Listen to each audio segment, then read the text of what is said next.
Hello दोस्तों, Hindi GK knowledge में आपका स्वागत है। आज हम पढ़ रहे हैं राजस्थान के भौतिक प्रदेश। सबसे पहले हम जानते हैं कि राजस्थान के भौतिक प्रदेशों का वर्गीकरण किस प्रकार किया। राजस्थान का सर्वप्रथम भौगोलिक वर्गीकरण 1968 में प्रोफेसर वी.सी. मिश्र द्वारा किया गया। कब किया गया था? 1968 प्रोफेसर वी.सी. मिश्र द्वारा। वी.सी. मिश्र ने अपनी पुस्तक राजस्थान का भूगोल में राजस्थान को 7 भौगोलिक भागों में विभाजित किया।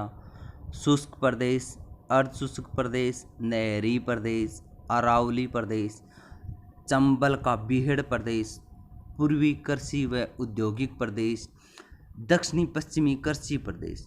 Professor VC. मिश्र के पश्चात सन 1971 में प्रोफेसर रामलोचन सिंह ने राजस्थान का सरल व स्पष्ट भौगोलिक वर्गीकरण प्रस्तुत किया। 1971 में किसने प्रस्तुत किया था? रामलोचन सिंह ने। पहला 1968 में, दूसरा 1971 में। उन्होंने संपूर्ण राजस्थान को 2 मुख्य भौगोलिक प्रदेशों में विभाजित किया, राजस्थान व पठार। इन्होंने इन 2 मुख्य भौगोलिक प्रदेशों को 4 भौगोलिक प्रदेशों व 12 उप भौगोलिक प्रदेशों में विभाजित किया। वर्तमान में राजस्थान को मोटे तौर पर 4 भौगोलिक प्रदेशों में विभाजित किया गया है।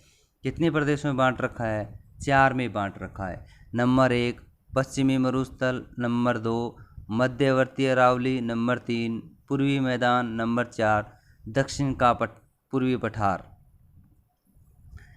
अब देखो, राजस्थान के भौतिक प्रदेश को मानचित्र के माध्यम से संक्षिप्त पढ़ते हैं। सबसे पहले देखो, पश्चिमी मरुस्थल, मध्यवर्ती अरावली, पूर्वी मैदानी, दक्षिणी पूर्वी पठार। देखो, पश्चिमी मरुस्थल है, प्राचीन आकृतियाँ किसकी हैं? टेथिस सागर की हैं।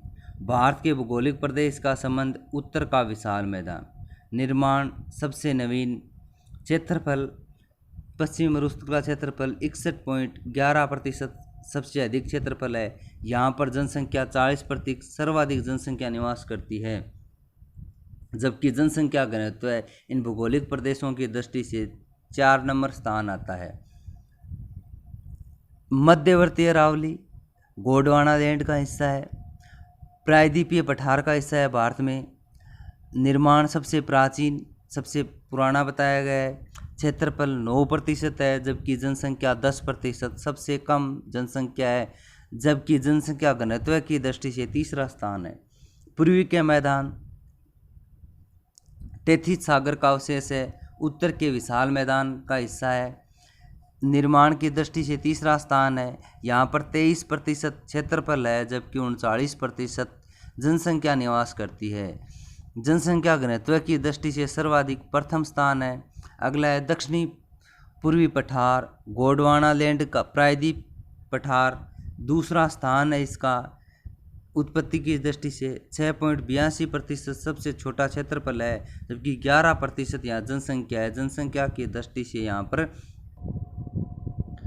जनसंख्या घनत्व की दृष्टि से इसका दूसरा स्थान बता रखा है दक्षिणी पूर्वी पठार का। अब हम इनको पढ़ेंगे। पहला है पश्चिमी मरुस्थल प्रदेश। मरुस्थल का अर्थ होता है, मरु का अर्थ है मृत, स्थल का अर्थ है भूभाग, अर्थात वह भूभाग जो उपजाऊ की दृष्टि से मृत प्राय है, मरुस्थल कहलाता है। दूसरे शब्दों में वह भूभाग जहाँ वर्षा की न्यूनता के कारण जैविक व वानस्पति संसाधनों की कमी पाई जाती है, मरुस्थल कहलाता है। जहाँ किसकी कमी पाई जाती है? वनस्पतिक संसाधनों की कमी पाई जाती है, जैविक व उसे क्या कहते हैं? मरुस्थल कहते हैं। मरुस्थल के प्रकार, तापमान के आधार पर 2 प्रकार के होते हैं, उष्ण व गर्म मरुस्थल। यहाँ औसत वार्षिक तापमान 18 सेंटीग्रेड से अधिक होता है।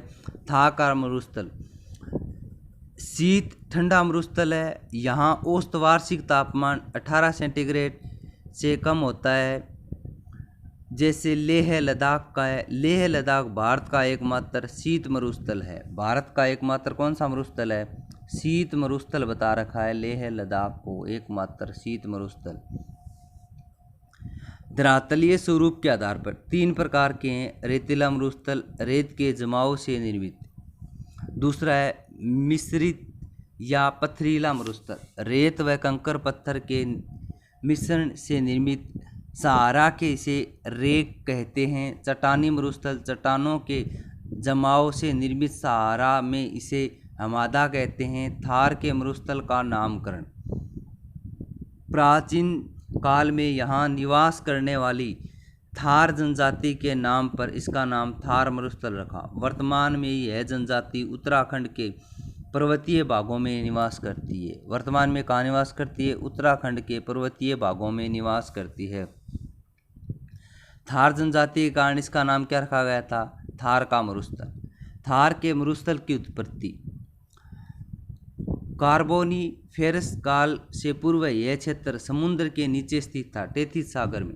कालांतर में यूरेशियन प्लेट व इंडियन प्लेट की टक्कर से टेथिस सागर के तल में उत्थान हुआ, जिसके कारण हिमालय की उत्पत्ति हुई था। टेथिस सागर की जलराशि का विस्थापन हो गया। हिमालय की उत्पत्ति के पश्चात इस क्षेत्र से सरस्वती जैसी नित्यवाही नदियों का प्रवाह रहा। उस समय यह क्षेत्र हरा भरा व आर्द्र प्रदेश था। कालांतर में दक्षिणी पश्चिमी मानसूनी हवाओं से लगातार कम वर्षा होने के कारण इस क्षेत्र का तापमान बढ़ गया। तापमान बढ़ने के कारण सरस्वती जैसी नदियां विलुप्त हो गई। तापमान बढ़ने के कारण यहाँ नदियां धीरे धीरे क्या होती गई? विलुप्त होती गई। इस प्रकार प्लीस्टोसीन काल में यहाँ मरुस्थल का निर्माण प्रारंभ हुआ था। इसी समय यहाँ मानव ने निवास करना प्रारंभ किया। 4000 ईसा पूर्व से 1000 ईसा पूर्व के मध्य यहाँ पूर्णतः मरुस्थल का निर्माण हुआ। मरुस्थल का निर्माण कब से कब तक? 4000 से 1000 ईसा पूर्व तक बताया है। इस प्रकार थार के मरुस्थल की उत्पत्ति के लिए उत्तरदायी प्रमुख कारण वर्षा का कम होना, तापमान का बढ़ जाना, मानवीय क्रियाकलाप सबसे बड़ा कारण बताया है। तापमान का बढ़ना व वर्षा का कम होना। थार का मरुस्थल विश्व का एकमात्र मरुस्थल है जिसका निर्माण हवाओं के कारण हुआ है। हवाओं के कारण निर्माण होने वाला एकमात्र मरुस्थल कौन सा है?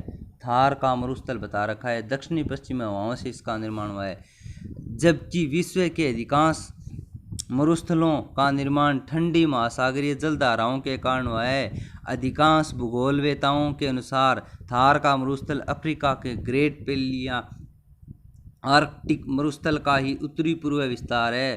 थार का मरुस्थल विश्व में सर्वाधिक कृषि उत्पादन वाला मरुस्थल है। विश्व में ग्वार की कृषि केवल थार के मरुस्थल में होती है। ग्वार की कृषि कहाँ होती है? थार के मरुस्थल में होती है। थार का मरुस्थल विश्व में सर्वाधिक सघन आबादी वाला मरुस्थल है। सर्वाधिक आबादी वाला मरुस्थल कौन सा है? थार का मरुस्थल। इसकी घनी आबादी के कारण इसे रुक्ष प्रदेश कहते हैं या रुक्ष प्रदेश कह सकते हैं। थार के मरुस्थल को सर्वप्रथम रुक्ष प्रदेश की संज्ञा प्रोफेसर ईश्वरी प्रकाश द्वारा दी गई। थार का मरुस्थल विश्व में सर्वाधिक जैविक व वानस्पतिक विविधता वाला मरुस्थल है। ये विश्व की जैविक विविधता के कारण ये विश्व में जाना जाता है। थार के मरुस्थल का विस्तार। थार के मरुस्थल का विस्तार पाकिस्तान, भारत, अन्य राज्य में स्थित है। पाकिस्तान के पंजाब सिंध में, भारत के पंजाब, हरियाणा, राजस्थान, गुजरात और सर्वाधिक राजस्थान में 62% है।